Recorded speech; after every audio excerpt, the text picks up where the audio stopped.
Now you can start. Not bragging or anyway, but like I've been in the gym a lot. I go to Yeah. gyms, work out. First time I ever get swiped was today. You What know do you what? mean? Okay. Pickpocketed? No, yes. Some guy took me for my, I don't know, energy drink or pre workout. No, this I'm doing. So you ever done like pectoral flies with the? Yeah. Okay, so you're doing it right. Incline, right? No, no, no, no, no. We're not. We're not doing chest flies. We're not doing these. We're doing like you're Are you on. doing a machine? You're doing the cables. You know how there's Okay. a big. All Okay, right, so there's big gotcha. cables. So, but in order to do that, you have to have like both sides, right? And you're Yeah. doing this, and so it's packed. It's 4:30. I'm at the Olympic Athletic Club in Ballard. I mean, you got high schoolers there, you got yogis, you got everyone there, and I'm doing flies, and it takes both cables. Yeah. And I stopped and I looked at my phone for a matter of 2 minutes, and Both ways. boom, this woman came in, switched the apparatus, and was doing things before I even blinked. Wow. I looked around and there's like four guys that looked at me like, "You gonna let that happen?" I just What set she were you on? I was in the middle. See, I was doing like uppers, like I was doing the whole set Oh, you're doing a little circuit. circuit, yeah, chest circuit, and I was at like two, but humbly, like I was like, she has me. Like I was staring at my phone, not paying attention. Yeah. There's probably a threshold that had been hit, like a gym etiquette threshold, right? There's probably like a 90-second. Like if this guy doesn't move in 90 seconds, thing's mine. He hasn't been using it, Yeah. especially in crunch time. High volume, tons of people in there. They need to do something. Gotta be She's efficient. ripping tricep pull downs before I even looked. I was impressed. I went and did I went and did 8-minute abs and a little mat behind it. There you go. You didn't give up. You took advantage of the opportunity Yeah, to get a little ab work in. exactly. And your abs, your chest looks bigger if your abs are flatter. You know that, right? Exactly. You either got to lean out your abs or you got to pump up your Maybe chest that's because what. you need the pecs to equal the little beer belly, No, or you can flat board. here's the rule. If you're sledding downhill towards your chest, that's not a good thing. You want to be sledding downhill towards if you're laying down. You want to be going away. If you come towards But some everyone work with to good do. abs looks good, right? Not everyone with big pecs, a big chest looks good. That's So true. the quick fix is just get the ab work in. More goes into abs. There's It's diet too. it's diet. Yeah, you like you can have sure you can have abs under a ton of visceral fat or whatever, but first time. But I was impressed by the lady. She didn't even look at me, acknowledge me. Just get You out of here, shouldn't. buddy. You can't make eye contact when you swoop in. And the You guy gotta just next, go in quick. there's a guy doing lat pull downs, looks at me like, are you going to do something? No. Nope, she was right. That's right. Not going to be that guy. I will move on. I will move on. All right. I want to talk about teens on e-bikes. Ooh, this is a good one too. Okay. Yeah. Go on. So they do whatever they want. They're reckless. They can't be stopped. I'm in LA, and if you think of like the gang activity out here, you've got Crips, Bloods, and then you've got teens on e-bikes. It's a problem. School gets out at 3. It's like the Kentucky Derby. They're racing to the Starbucks, practice, home. I was driving the other day, complete stop. This teen comes down on an e-bike, 20 miles an hour, down a hill, doesn't stop, makes a left, stares at me, and then like, what are you going to do about it? Teens on e-bikes. Reminds me of the Rams offense because they couldn't be stopped this week against my Niners. They put up 42 points, 4 touchdowns, and it was 6 scores in 10 drives. They have 4 tight ends on their rosters. All 4 tight ends caught passes, including their 3rd string and 4th string. The 4th string tight end got 4 targets and a couple of catches. That's how reckless it was. The Rams offense are like teens on e-bikes. Unstoppable. You can stop them. Just rip off the battery. Could you bet the guy that would ditch it right there? They'd be like, there's none of this. Like, I got to pedal. I'm out. And the equivalent to that would be Matt Stafford going down. He's the battery that drives that offense. And he had 4 tutties. I think he's top scorer in fantasy. It's been a while. But I heard someone today on the Rams. Can we stay at the Rams with the Rams? Let's stay with them. He made a comment. He goes, I think the Rams have come down the most in terms of Super Bowl odds, biggest mover. Mm-hmm. And the narrative was like, we don't know if Matt Stafford's okay. I think you even said it. You're like, is he okay? Because if he's not okay, the Rams aren't that great. He's okay now. And I feel like he gave one of those vet moves. Yeah. You know, when you get older and you want to do training camp, I feel like he gave the McVay wink, wink, my back hurts. Yeah. He got some extra time just to kind of chill out and get his body ready. And he's looked great. Really good. Really, really good. I mean, the run game hasn't even been there. And that's what they're talking about. The Rams and the Seahawks kind of have the similar kind of feel to them. Kyron Williams hasn't had to do everything like he had to do last year. The run game he hasn't put up the numbers he had to last year. Just because Devontae's there now, I think is the difference.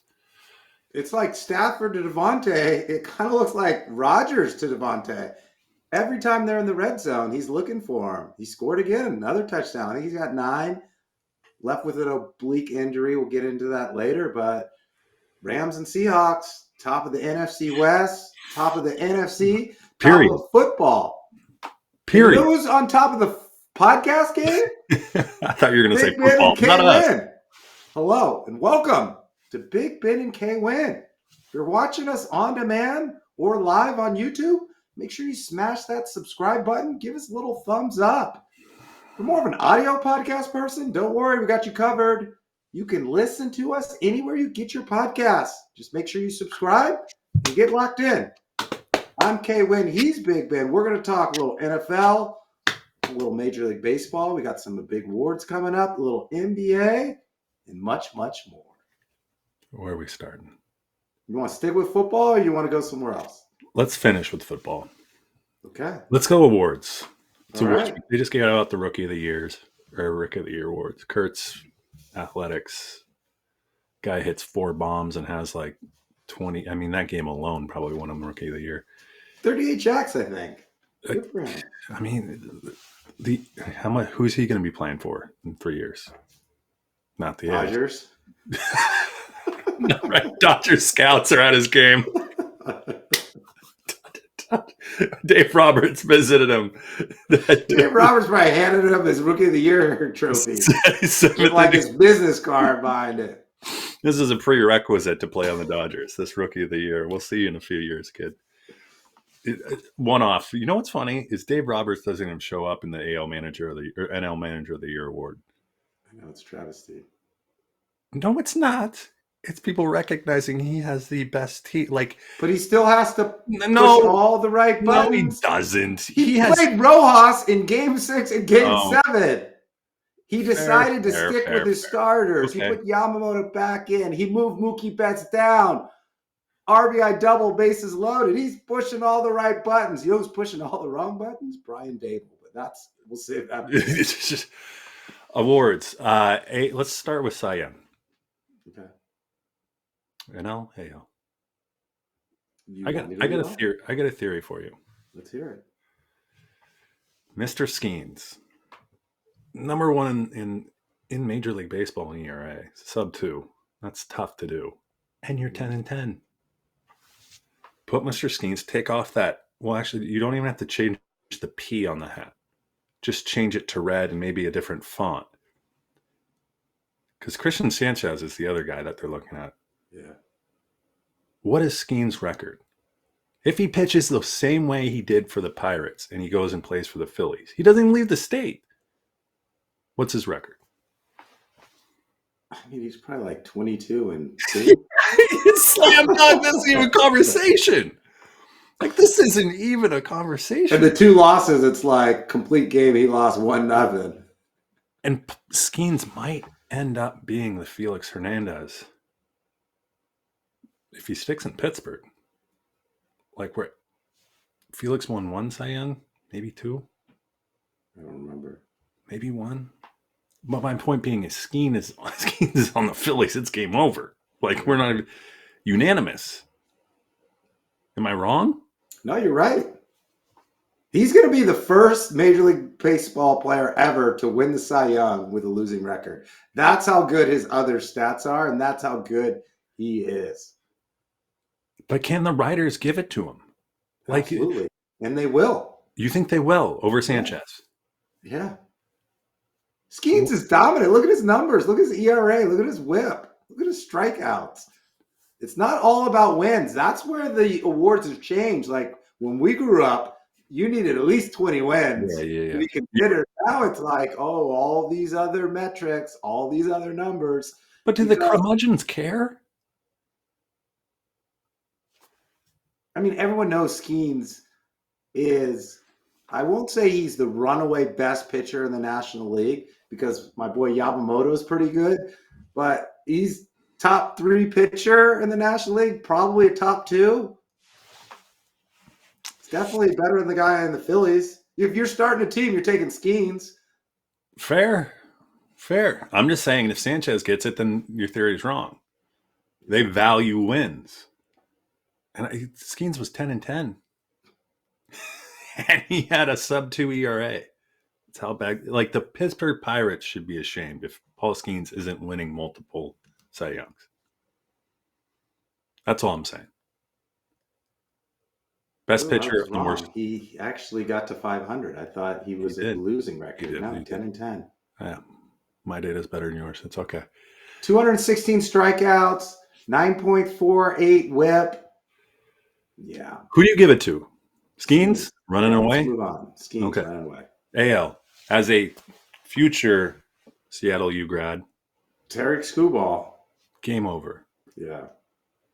Do you see this in Skubal too? The guy goes out with a purpose.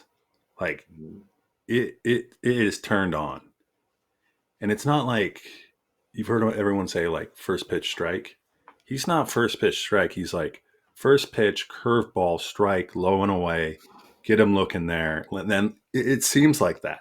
And that's to set up the next time he sees that hitter, and then the hitter after that and before that. He's thinking about all that stuff. Yeah, you as a hitter is looking and he's like, no, I got you. Watch this. He's a bulldog. And he's the only guy that I've seen.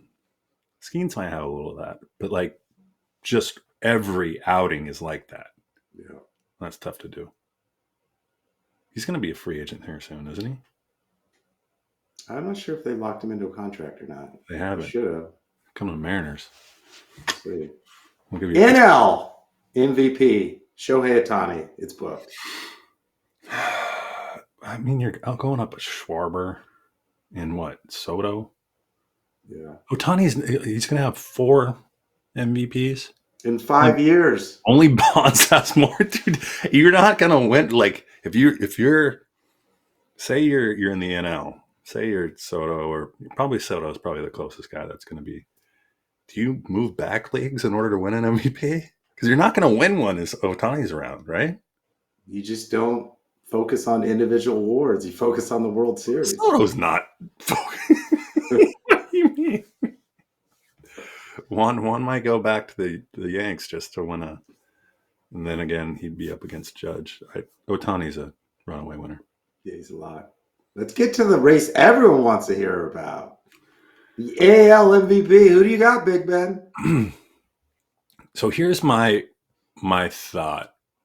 This is not great.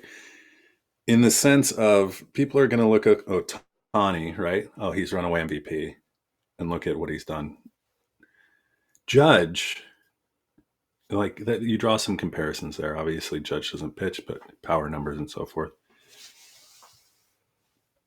I don't know if I'd love to know the average age of baseball MVP voters, the writers or whatever. 62. No, like probably 73. You know, if you could, they're still doing it with those little. I would also want to know where they sit in the U.S. too. Oh, absolutely, yeah. I know that's the same thing. Like Judge. In the purist, right? He hit 350. Like, you don't do that this day and age. He's such a great player. Blah, blah, blah, blah, blah, blah, blah, blah, blah. But then you also look at, like, I know you can't factor this in, but look at Cal would probably say, I want my playoff stats. I want what I did in the playoffs to be factored in. Judge did well in the playoffs too. But who went further? That's a team game. This is an individual award. Yeah, but the individual is a part of the team. Like, take Judge away. This is a hard one to play out. But I'll say the effect on the team by the individual leaving the team is far greater with Cal Raleigh leaving the team than it is Aaron Judge. Yes or no? It's hard to tell. No, it's not. It is not hard to tell. Your catcher doesn't hit 62 home runs. He just doesn't. They don't. 62 more than your outfielder doesn't hit 50 home runs and win a batting title. That's more likely to happen in the next decade than it is for Cal Raleigh, anyone else to do what Cal Raleigh. But you're just focused on home runs. Like, why don't you just give it to Schwarber then if it's all about home runs? No, I'm saying what I'm trying to say is that the intangibles of Raleigh, and this is where I expect the purists will say batting average, Judges, blah, blah, blah, blah, blah, blah, blah, blah, blah. Other voters will go, without Cal Raleigh's game skills, everything he does in the defensive end, you put someone in right field when they're not a very good fielder. Where does Judge play? He played center. No, for most of the season. Yeah. Quit defending Judge. It's going to be a coin flip. Like, you're going to get, to your point, like, the difference might be just where all these voters sit. Because unless you got Root Sports or the MLB at work, like, you ain't watching a lot of Mariner games. No, you're not staying up late. You know, you have that friend or that relative, they, like, spoil the ending to a show. And you're like, why did you do that? I don't want to hear that. Well, I'm sorry, Seattle Mariners fans. I'm about to spoil this ending. Aaron Judge is going to be your AL MVP. I think now Raleigh's got the home runs, he's got the RBIs, but Judge has them all across the board. I wanted to come on here and talk about Raleigh, but I can't. Judge won a batting title. He hit .331. He led the league in on-base percentage, OPS, and WAR at 9.3. Cal Raleigh's WAR is 7.2. So you're arguing about taking a player off the team. Judge has 2.1 more wins than Cal Raleigh. And you know what's wrong with this picture? Is WAR ruined the MVP conversation, right? Yeah. Because now you look at all these advanced metrics, and I was just messing with you a little bit, but I had to represent someone on the East Coast who's probably thinking all of this. And there are some voters that probably think you've got to have all these advanced metrics, and if you do, I value that higher than a home run, an RBI, and a catcher. That's what the East Coast bias people are saying. How much harder is it to catch a game than stand in center field then? I would say it's harder to hit in the Pacific Northwest. Yeah, exactly. Like it's like the marine layer, a ballpark that doesn't travel well. Look at the makeup of the individual too. Judge is huge. Like, just, he's a huge. Cal looks like he could be replacing your plumbing tomorrow. Like, he's just an indiscreet individual. I would say this, he's the working man's MVP. Yeah. He's the West Coast man's MVP. Judge is your martini MVP. Like, he's your, I hit .333, my WAR is higher, and stood in the outfield. Had 2 assists what Raleigh all year. Does have going for him. I do agree. I think it's a coin flip. I think you could argue it either way. But I think what Raleigh has going for him is hopefully there's a little Judge fatigue. Remember when LeBron kept winning MVPs in Jordan, and the voters are like, nah, we go in a different route. Like, there could be hopefully some East Coast voters that shift to Raleigh. It'll be interesting. I think it comes out Thursday. Well, how valuable are you if you can't make it out of the first round of the like, I know they don't. The Mariners have better pitching. And they Are play you better a Yankees defense. fan all of a sudden? Who graced you? Listen, Who there's a graced couple people in Hoboken that listen to our podcast. I've got to support them, and their voice has to be heard. I will say this, Judge. It's tough to pull yourself out of it when you witnessed it like firsthand. How great of a season that was for Cal Raleigh to have going into it. If you would have said Cal Raleigh is going to hit 32 home runs and have 90 RBIs, I would have said that's fucking awesome. Excuse me. But he doubled it. Yeah. He literally doubled that. And so, and then for the team to do so well goes. It's like, can he get extra votes because he won the home run derby? He should. Like, can we just get the entire resume? Because won the division. Judge, the Yankees didn't win the division. In terms of firsts, Cal Raleigh bingo card blacked out. Like, he did everything. Like, Cal hit more home runs switch hitting than Mickey Mantle. Like, who does that? I'd love to see Aaron Judge try to hit a home run left-handed. Let's have him. Let's put him to the test. Like, it's Johnny Bench's record too. Single season for a catcher. I'll state it this way: Cal Raleigh could do what Aaron Judge does. Aaron Judge can't do what Cal Raleigh did. Home run wise and RBI wise, Judge is a better overall hitter. Just because he brings the knob of the bat through the he's got launch angle. All right, 50 coin flip here. Let's do a coin flip right now. We'll decide right now. Heads is who? Heads is Judge. Okay. Fudge. Oh, Judge wins! I told you. I couldn't lie. Where do you want to go next? NBA. I want to talk about your Lakers. Tell me all I should know about your Lakers. By the way, you are the person that I literally witnessed, I think, at a bar one time. Okay. While the Lakers game was on, they lost. You took off your Lakers hat, saw a guy wearing a Clippers hat, watching the Clippers game down the way, took off your Lakers hat, put on a Clippers hat, and went and sat next to him. What's wrong with that? I'm just giving the preamble to my Lakers. my Lakers one day, not my Lakers the next. Hey, I have the flexibility. Do you like your Lakers right now? 8-3, absolutely. Top 4 in the West. Luka's playing at an MVP level. I did some stats. Actually, intern gave me some stats. This year so far, not counting tonight's game because they beat up on Charlotte. I didn't have time to reproduce the stats. He's averaging 37 points, 10 rebounds, 9.5 assists, shooting 49% from the field. He's leading the league in scoring. His career averages are all up. His career average for points is 33. Rebounds, it's 9.2. Assists, it's down a little, 9.8. Field goals is 4.6. And he's doing this all without LeBron. He's doing this with all the scrutiny about the weight. He's putting up these big MVP numbers. And my Lakers look good. So, Big Ben, what's going to happen when LeBron comes back in a couple of weeks? What's going to happen? If I'm LeBron, I sit on the bench and act like I'm hurt, like I'm Max Stafford. Tell the coach, hey, I'm until Luka. I don't know. There needs to be a compelling event for him to come back, I think. Who? LeBron. Yes. This is his last year with the Lakers. That's not compelling enough? Well, maybe. He wants to win a title. Agreed. If he wants to win a title, maybe he should sit on the bench if they're 8-3. Like, do you really think the Lakers are better with LeBron not playing? Can he be a beta? Can he?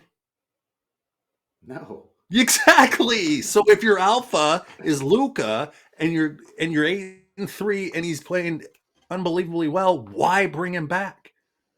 Why? Because they're playing Marcus Smart and Jake LaRavia in his spot. Are you telling me in the playoffs when they're playing Denver, we're not talking Minnesota, playoffs, or Houston, you would rather have LeBron not play? And these other guys the first 11 games, as you just said. I am saying there needs to be a compelling event for LeBron to re-enter the picture because you don't bring him back. Because what's going to happen? Only bad things. It's not like you're what? He'll get hurt again. that or you're not going to sustain. Are you going to be an 8-3 team over the course of what, 82 games? So that puts you at, I don't know, 62, 63, 64 wins, somewhere in there. But let me play devil's advocate here. LeBron will come back when he's ready because he's the general manager, the owner, and coach of the team. So he will come back when he's ready. Luka's having a great year, MVP year. But what concerns me is if you look at these players that have this much usage and this much ball dominance throughout the year, they break down and they get tired in the playoffs. It's James Harden 101. It's Luka for every year except that one year he went to the finals. I think LeBron gives Luka an opportunity to do a little less and to play a little less and maybe to skip a back-to-back so that he's absolutely fresh come playoff time. Because Luka, yes, he can play like this all year, but I don't think it gives him the best chance to win a title if he's being used playing these heavy minutes like he is right now. Who's the Lakers coach now? What former player coaches the Lakers now? JJ Redick. Okay. I've spaced. I thought he was still podcasting. Here's what I think you do then. You get in practice. LeBron's ready to come back. Yeah. Luka drafts a team, 4 other guys. LeBron drafts a team. And you say, okay, you're going to play 60% of the game, Luka. LeBron, you're going to play the other 40. Because those two on the court at the same time, it's 2 ball-dominant guys. 3 if you throw in Reeves too. Right. Alpha, alpha, alpha. Like you need to segment them appropriately so that, and then Luka's playing the way he's going. LeBron needs to humble himself is what I'm saying.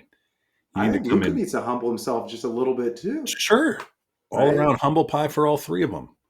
Because what they both don't do is when the other one has the ball, like, they just sit in the corner. Exactly. They don't We'll move around. And that only goes so far, right? Teams figure that out. And team will figure out how to defend Luka.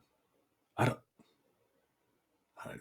just picturing LeBron out there. Like, I got to get up. He's not going to average 14 points and 6 boards and 6 assists. Like, that's not him. LeBron? Yeah. No, he's averaged 20. Well, that's my point. In order to get 20, he's going to have to put up 25 shots.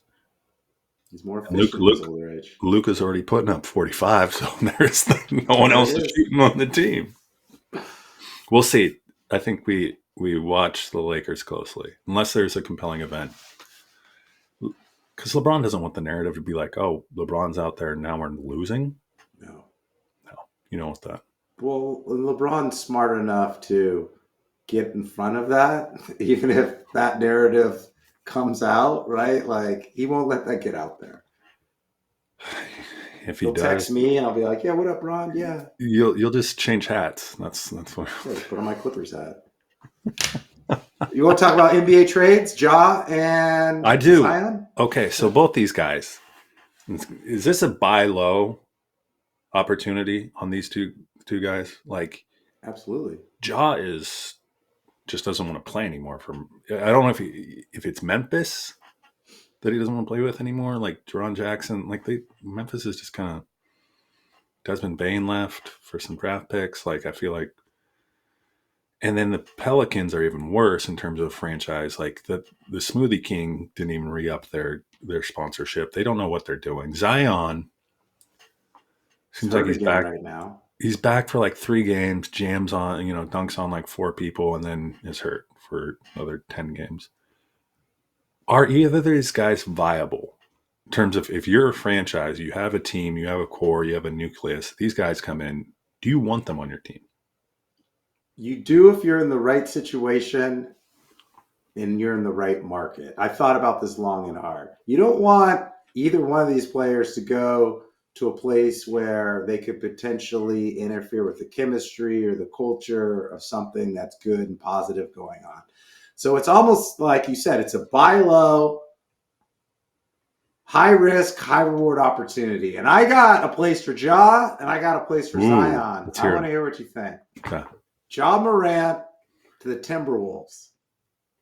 Right now they're starting DiVincenzo. You can bring him off the bench. Maybe you trade Conley back to Memphis, get rid of Conley's contract, You get Ja playing there with Ant and Randall. I think he'd be motivated to play with Ant and have an opportunity to win and to get after it. It's a good ownership group too. Good In terms of ownership. investment. I mean, I think for Ja, I just don't think there's anyone around him that excites him, that gets him like, again, Jerron Jackson's okay. But to your point, yeah, get him some new friends, like new school. Like let's go just get after it. And I think it would take some pressure off Ant in terms of ball handling and play off the ball a little more. Draw some. I like it. Timberwolves. Okay. Timberwolves. Zion. This team's up north. They're in the 6. They take big risks. They traded for Kawhi once. Toronto Raptors. They're kind of middle of the pack in the East. They got nothing to lose if Zion comes and he's a bust. So why not go big?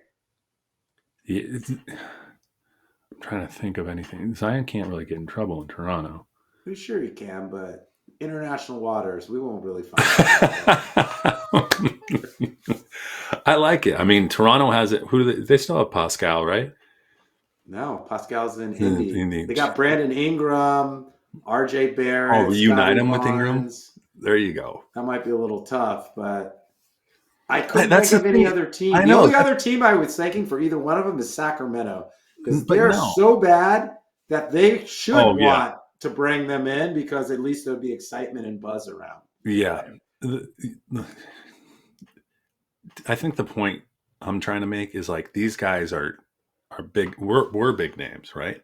And now they're just afterthoughts. Like, hey, you want to pick? Like, you'd have to be like, nah, it's got to be an expiring contract. You got to take the rest of the contract, and we'll play them on a 40 game like trial. Because from what you've seen with both of them is, or at least Zion, is just inability to stay on the court, and Jaws.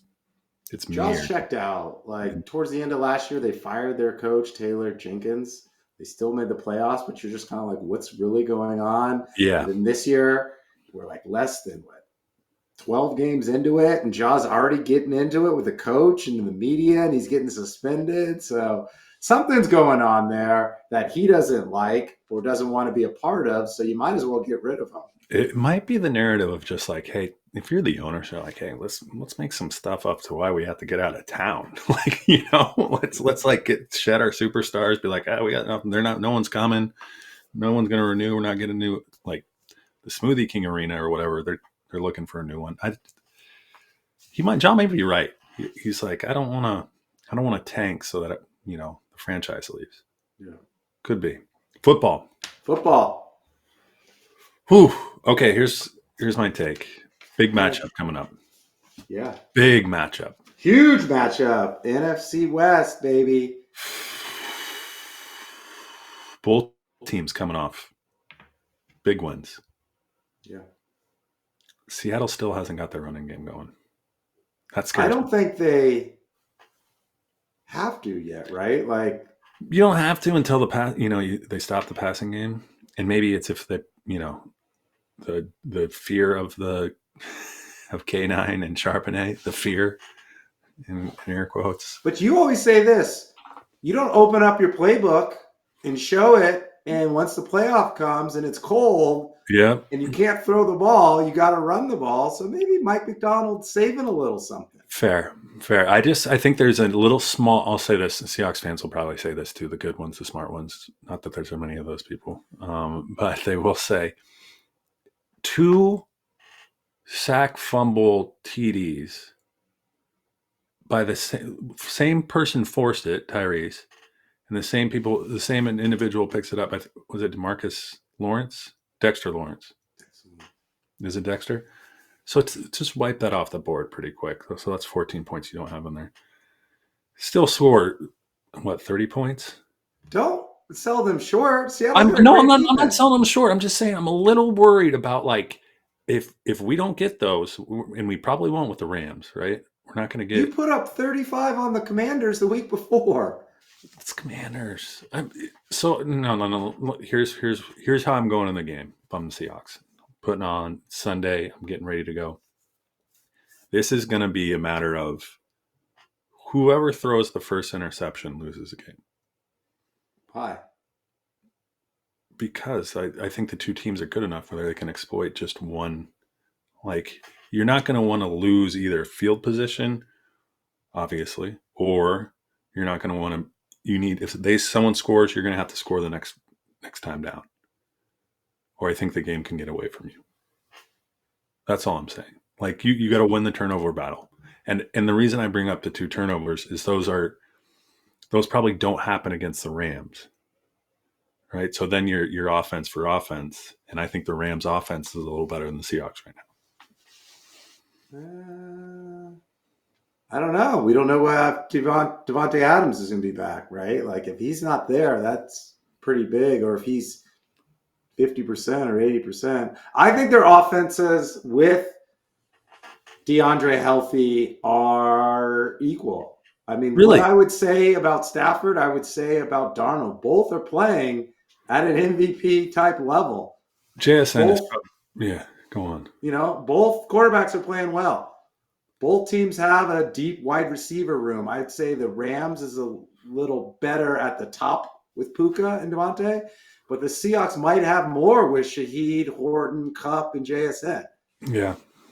And they JSN. both have like a two-headed monster in the running game that we really haven't seen a lot because no one can stop the passing offense. They're the same team but different. Yeah. Like the same makeup but just a little bit different. And I think that the thing that stood out to me in that game against the Cardinals is that McBride's such a good tight end.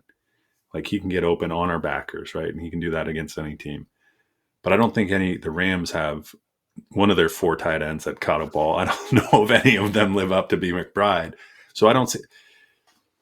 What's the score of the game?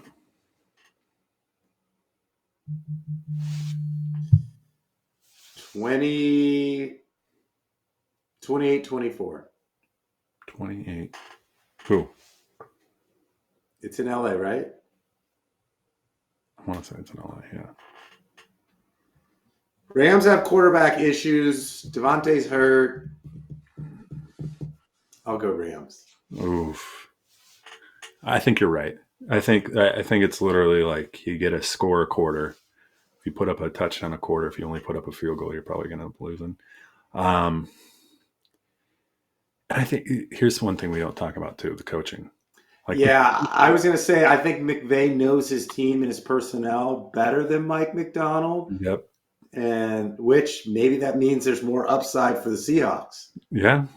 The nice thing about adding Rashid is like now all of a sudden the playbook opens up just a little more because like he's running routes. When you had your JSN is your 1 receiver and Kupp your 2, like Kupp wasn't going to be. He's not running routes that Rashid's running. Like they're just different wide receivers. So that does give you a little wrinkle, and they'll have this will be the first full week I think they'll have him in terms of being able to drop anything where they can capitalize on that, because you didn't like you drop plays based on your personnel. Now all of a sudden your personnel's changed. You can open up the playbook a little more. Yeah, because last week I think he had 1 catch, 2 runs in the backfield, or the other way around. And Kubiak was his offensive coordinator in New Orleans, so he knows him well. Yep. So I think we're going to see more this week because they'll have more time to practice. And it's exciting because the Seahawks were already good, and now they added more speed, a more dynamic player on an offense that's already clicking with Sammy D. Ooh. I feel bad for the Vikings fans having to watch this and JJ settle for JJ. I hope the Seahawks and Rams. I mean, is there a world where they're both? I mean, one's going to win more than likely, right? We're going to say one of those two, probably another coin flip. But that'd be a nice little.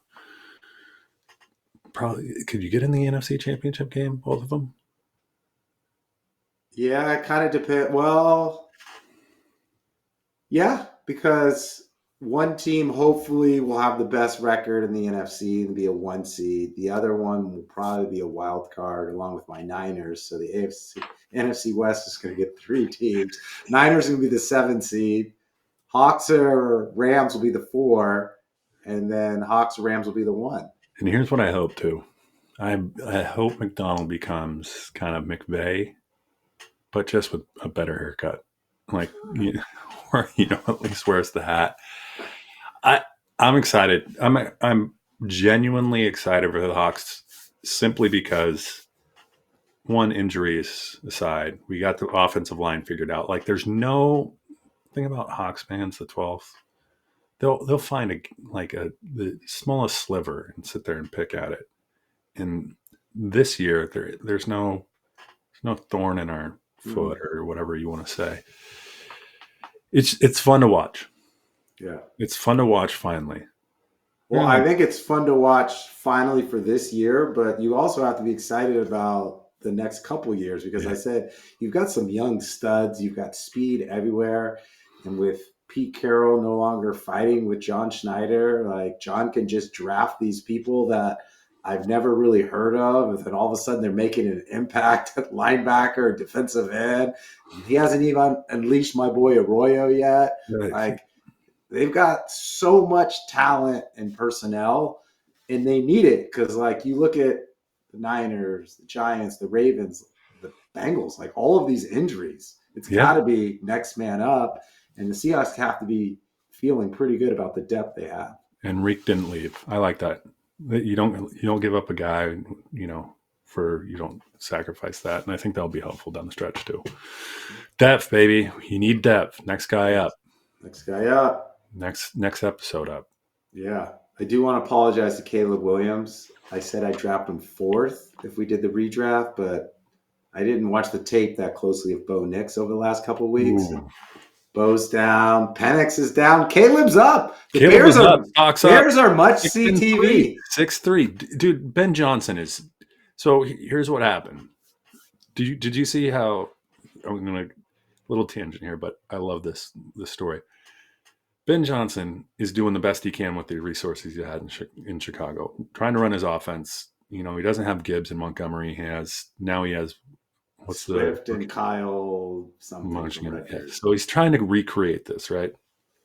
Some guy, same thing as last year with the Lions. St. Brown would eat 1 week, Williams would eat the next week. Like, same thing here. When you have Moore didn't get a touch this week, Dunze does. But go to the Lions, and where the Lions got beat, who they get beat by? Vikings. Yeah, they get beat by the Vikings. And Dan Campbell goes, give me that. Goes and dusts off Ben Johnson's old playbook. They put up 44 points. Williams had like over 100 yards receiving in a tutty. Gibbs has 2 touchdowns. It's the effect that Ben Johnson is not just having on his own team, but on his previous team is huge because that offense finally ran. I'm sure Jared Goff just goes, I'll get the old wristband out that we had. We'll just start running those plays again. But my point being is you see all these coaches jump around the NFL, and it's really hard. A coach can build an organization, right? Players are going to be attracted to that. And I hope that's what we'll see with McDonald. He's a good coach. He's young.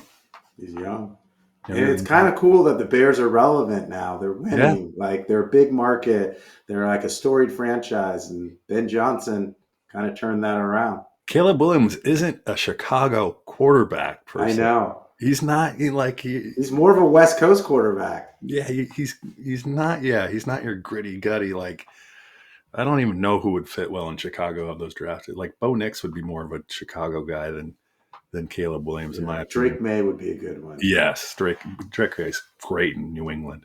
Yeah, what about your boy Kyle Williams for the Patriots, Washington State? He's so explosive. Got in, scored a tutty. Looking good. I'm about to pick him up on fantasy. League winner. Can we do a fantasy check? No, not this week because I'm not doing good. How you doing? I'm hovering around 500. I always say you got to hover around 500. You got to get your players healthy. And you got to get to the playoffs. So I'm doing all right, but these next couple of weeks are big. I got 2 weeks. We got to go big. We're playing. I think I got Hodges next week. He's 1-0. He's not doing well. Trayvon Henderson got him too. Ooh. You doubted him. Maybe he's gonna Finally, break out. Yeah, finally. It's probably on my bench. We need to break out of here. All right. Go ahead. At Big Ben K Winn _ wherever you're getting your social media. That is Threads, Instagram, Facebook, Twitter, X, and Blue Sky, and not True Social, is it? No. Discord. We're on the Discord. Follow We the got any Discord. Discorders? Absolutely. There we got our own server on Discord. I And own a server. wherever you get your podcast, YouTube, follow us, like, listen, subscribe, thumbs up, refer us, send us to all your friends. We'll give you a shout out. Blauhaus sold a house. Oh wow. We get a little cut? No, we need sponsorship deal. He was asking. He's like, any referrals come in, we'll give him one. If you're looking for a house in Ballard, Magnolia, or Queen Anne, get at us. And or grab your podcast at Spotify, Google Podcasts. No more Google Podcasts. They deaded that. Oh, geez. Apple iTunes, Stitcher, iHeart, Wondery, Amazon. We're everywhere. Boom. Make sure you 5 stars. Like and subscribe. Bo Nix. Jeez. Brutal. Caleb up. Bo Nix down. Penix down too. Ooh, Penix is going to be down. He looks bad. Where's UW quarterbacks. It could go back to your whole Jake Browning, Montlake Jake. UW quarterbacks don't pan out in the NFL. Where did Joe Flacco go? Delaware? Yeah. Getting beat out by a 40-year-old from Delaware. See ya, Jake Browning. Gosh, boom.